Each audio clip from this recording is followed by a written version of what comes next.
The shoreline is on fire with torches. The palace on the hill is a silhouette of jagged stone and broken promises. And somewhere behind those walls, a girl who was never meant to be ordinary is being quietly pushed out of history. It is the late 50s BC. The Ptolemaic dynasty still sits on the throne of Egypt, a Macedonian Greek family ruling a land of ancient gods and restless people.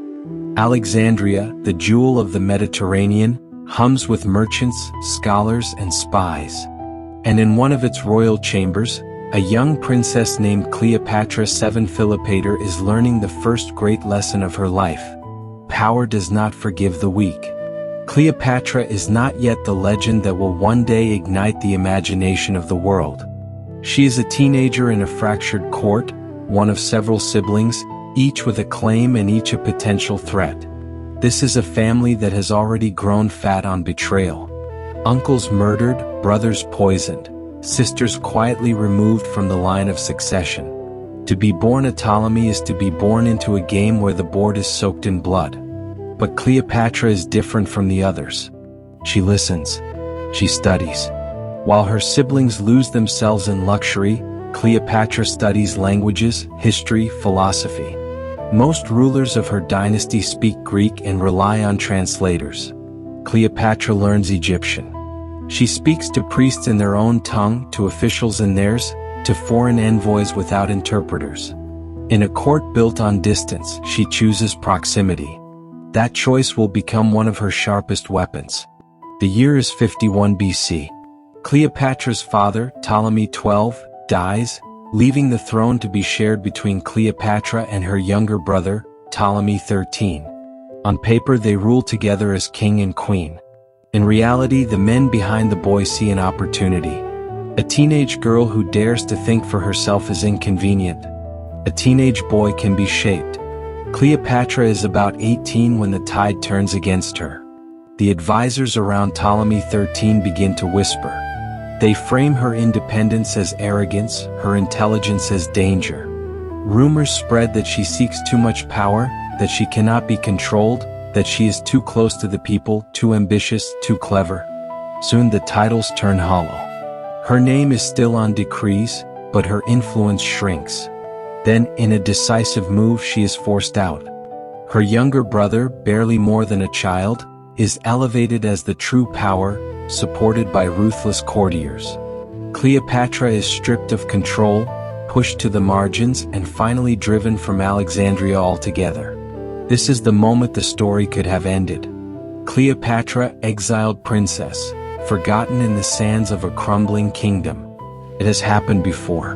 In dynasties like this, inconvenient siblings disappear quietly. But Cleopatra does not disappear. She withdraws like a tide, only to return with force.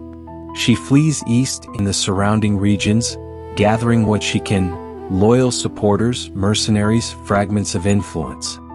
Far from the gleaming marble of Alexandria, she learns another lesson. Power is not just inherited, it is assembled. She begins to rebuild her claim, not as a child of the palace, but as a contender in a brutal geopolitical game.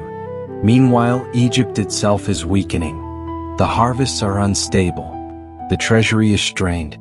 And above all of this, another presence looms: Rome. By the mid-1st century BC, Rome is not just a city. It is a storm system swallowing the Mediterranean. Its generals are not merely soldiers. They are kingmakers.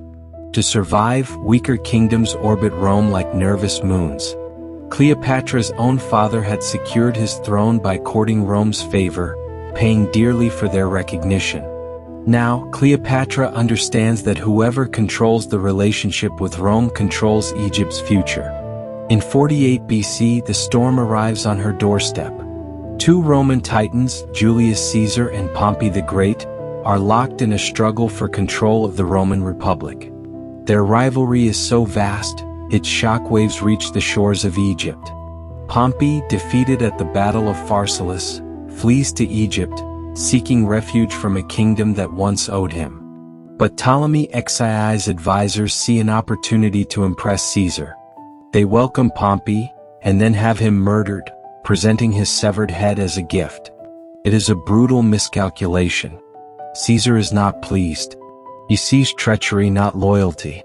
And suddenly, the internal power struggle in Egypt becomes a Roman problem. In 48 BC, Caesar arrives in Alexandria. He is in his early 50s, a seasoned general and one of the most powerful men in the world. He comes into a city already divided, a kingdom hanging by a thread, and a royal family devouring itself. Cleopatra hears of his arrival from exile. Here at last is the pivot. She knows that if she can win Caesar, she does not just gain an ally. She gains Rome. But she is not in Alexandria. Her brother's forces stand between her and the palace. To return openly is to risk arrest or assassination. So Cleopatra does what she will become famous for. She turns a desperate situation into a scene so striking that it will echo for 2,000 years. Under the cover of night, Cleopatra is smuggled into the royal palace. The popular story, embroidered over centuries, speaks of her rolled inside a rug or wrapped in a sack of linens, carried past the guards by a loyal servant and unrolled at Caesar's feet. Whether the details are literal or not, the effect is the same. Cleopatra transforms her re-entry into a performance. Imagine the moment. A war-weary Roman general standing in a foreign palace, filled with uncertainty about this fragile kingdom. Servants moving in and out, the air thick with incense and fear. And then, from an unassuming bundle, steps a young queen, uninvited but entirely in control of the moment.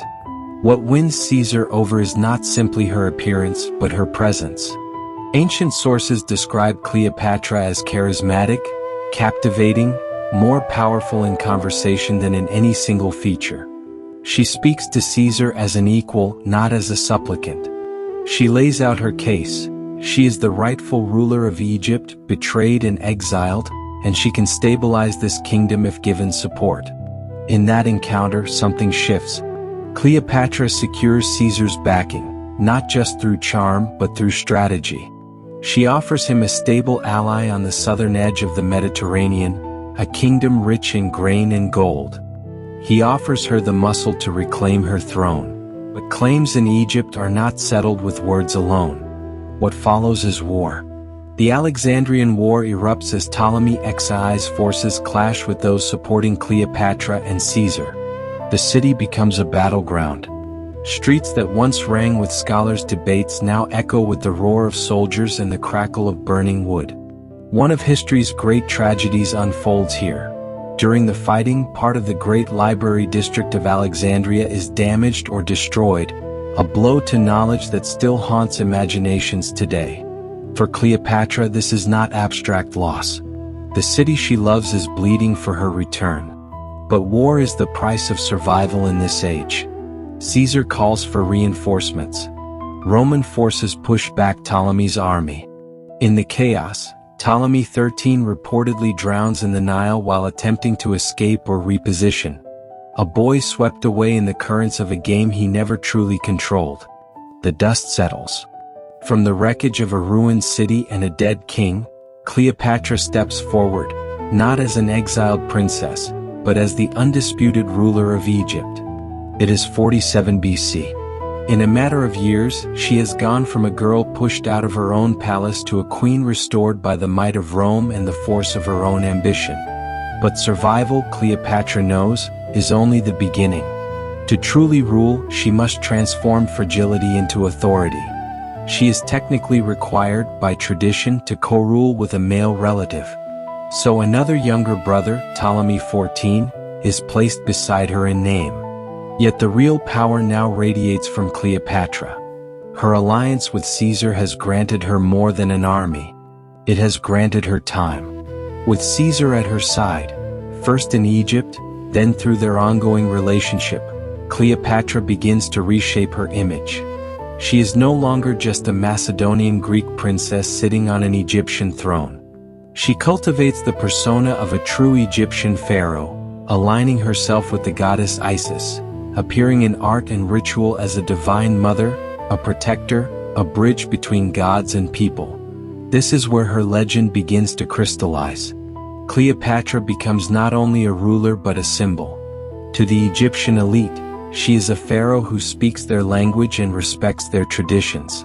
To the Greek and Roman world, she is an educated monarch, a patron of philosophy and science, who can discuss politics as fluently as poetry. She moves between cultures like a dancer, always aware of who is watching. Her relationship with Caesar is both personal and political. They have a son, Ptolemy 15, better known as Caesarion, Little Caesar. For Cleopatra, this child is more than a boy. He is a bridge linking Egypt's throne to Rome's greatest man. In a world where bloodlines decide empires, Caesarion embodies a radical possibility, an heir who might one day stand astride two worlds. Cleopatra visits Rome, appearing there not as a mere guest, but as a queen in her own right. Her presence causes a sensation. She lives in a villa across the Tiber, a living reminder that Rome is no longer just a republic of modest citizens. It is becoming a world power entangled with kingdoms and queens. To some, Cleopatra represents fascination. To others, she is a threat. In 44 BC, the Roman world shatters. Julius Caesar is assassinated on the Ides of March, stabbed by senators who fear his growing power. In one stroke, Cleopatra's greatest ally is gone. The man whose name anchors her son's claim, whose authority had shielded her throne, lies dead on the Senate floor. For Egypt, this is an earthquake. Cleopatra is still queen, but once again the ground beneath her is shifting. Rome plunges into renewed chaos, as factions rise to claim Caesar's legacy.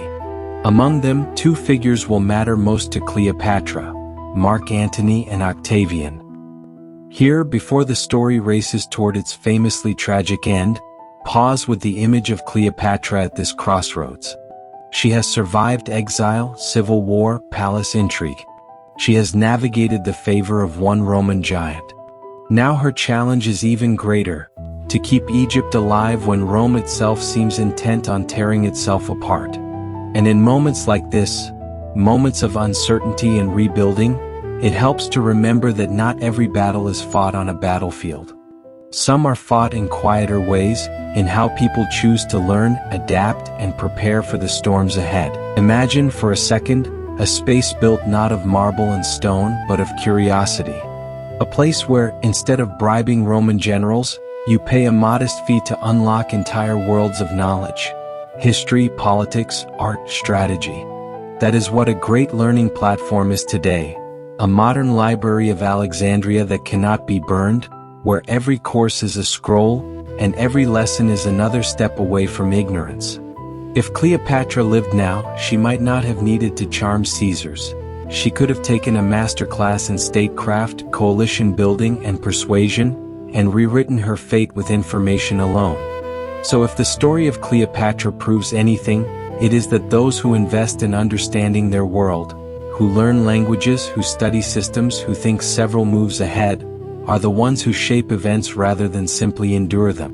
If this knowledge has been valuable to you and you'd like to keep up with more history stories like this, feel free to subscribe and let us know in the comments where you're listening from. Now, back to the queen who had to gather her lessons in the hardest way possible, through risk, loss, and the unforgiving gaze of history.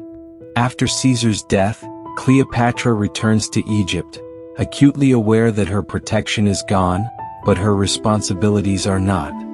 She must secure her throne, safeguard her son, and navigate a Roman world splintering into rival camps.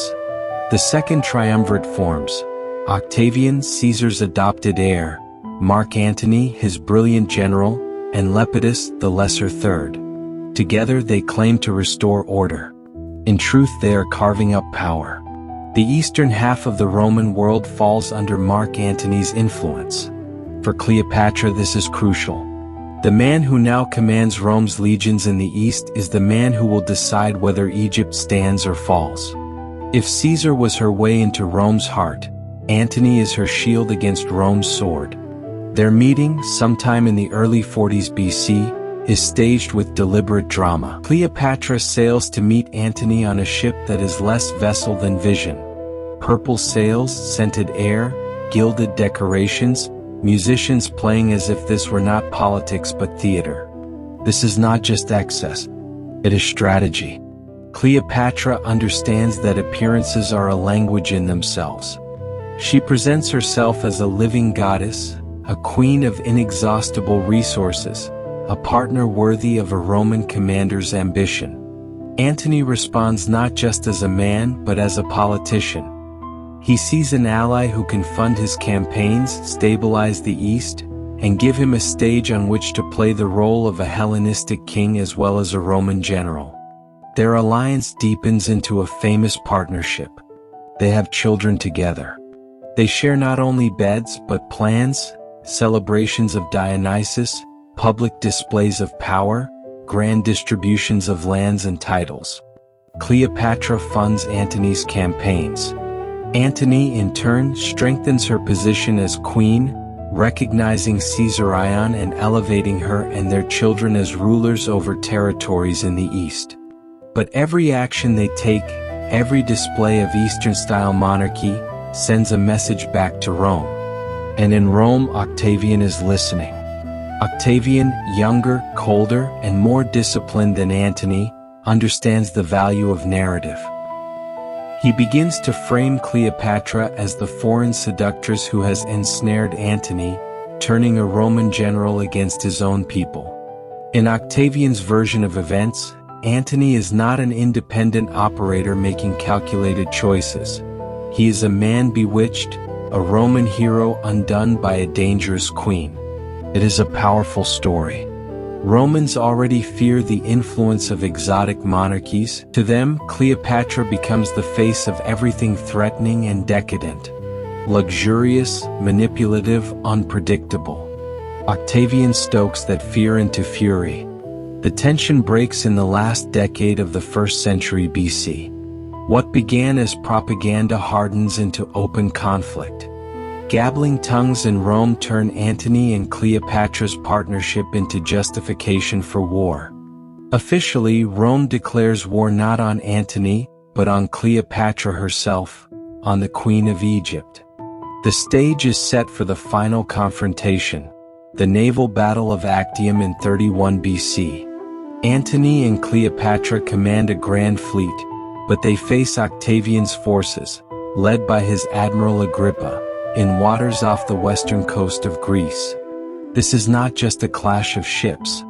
It is a decisive struggle over who will inherit the political future of the Mediterranean. The battle turns against Antony and Cleopatra. Tactics, weather, morale, it all tilts toward Octavian. In the chaos, Cleopatra's ships break away, retreating from the disaster. Antony follows, torn between his soldiers and the queen who has become his partner in everything. Their flight seals the perception back in Rome. A great general has abandoned his men for a foreign queen. In the aftermath, their power unravels. Octavian presses on, advancing on Egypt itself. The war that has lived for years in speeches and rumors arrives in Cleopatra's homeland as a very real invasion. Back in Alexandria, Cleopatra faces her final, most harrowing calculations. Her alliances are shattered, her fleets diminished, her enemy relentless. She attempts negotiation, maneuver, even the possibility of sending away Caesarion for safety. But the circle closes. Octavian is coming, and he does not intend to share the stage of history with rivals. In 30 BC, Octavian's forces capture Alexandria. Antony, defeated and cornered, dies, by his own hand in many accounts, an end shaped by shame, loss, and the collapse of everything he has built. Cleopatra, now utterly alone, is confronted with the future Rome intends for her. To be paraded in chains in a Roman triumph, a living trophy to glorify Octavian. For a woman who has spent her life writing her own part in history, the idea of becoming a prop in someone else's story is unbearable. She chooses a different ending. The details of Cleopatra's death are one of antiquity's enduring mysteries. The most famous version speaks of an asp, a venomous snake, smuggled into her chamber. A bite, a swift poison, a queen fallen in silent defiance. Other accounts suggest a concealed toxin, an ointment, or a drink. The truth is obscured by time, but the meaning is clear. Cleopatra refuses to let Rome own the last image of her life. She is believed to be around 39 years old when she dies. Over the course of 2 decades, she has transformed herself from exiled princess to Queen of Egypt, lover and ally of Caesar, partner of Antony, mother of heirs who briefly seemed poised to reshape the map of power. Her death marks more than the end of a life. It marks the end of an era. With Cleopatra gone, Egypt is absorbed into the Roman Empire as a province. Octavian takes control of its immense wealth, strengthening his position. Within a few years he becomes Augustus, the first Roman emperor, and the Roman Republic is gone. The classical world shifts from the age of republican debates to the age of imperial rule. Cleopatra's story then is not a side note. It is one of the pressure points where history turns. Her choices helped shape the end of the Hellenistic kingdoms and the rise of the Roman Empire that would dominate Europe and the Mediterranean for centuries. And yet, what survives of her in popular memory is often a mask. The seductress, the femme fatale, the woman defined by the men in her orbit. But behind that mask is the real subject of this journey, the making of a queen. From her youth in a palace thick with conspiracies, she learned that intelligence is a weapon. In exile, she learned that power can be rebuilt from nothing if one understands people and timing. In her alliance with Caesar, she learned how to anchor a fragile throne to a superpower without fully surrendering her identity. In her final years with Antony, she pushed the limits of what a monarch from an older world could attempt in the shadow of a rising empire. Her life touches on everything that makes history more than dates and battles. Identity, ambition, survival, and the fragile line between self-creation and self-destruction. She is both a product of her age and a challenger of it, using every tool available, language, spectacle, diplomacy, romance, myth, to carve out space for herself and her kingdom. Go back for a moment to the first image, the shoreline lit by torches, the palace looming above a restless city, and a girl being pushed out of the world that should have been hers. Exile could have erased her. Instead, it became the furnace that hardened her. By the time Cleopatra stands as Queen of Egypt, she is not there by accident or inheritance alone. She is there because she refused to accept disappearance, because she learned to speak to gods, generals, and commoners in the languages they understood, because she saw that history is written not only by victors, but by those who dare to seize the moment when everything seems lost. That is the making of Cleopatra. Not just the rise of a queen, but the story of a woman who learned, again and again, how to step out of the shadows others built for her and, for a brief and brilliant span of years, stand in the full, blinding light of history.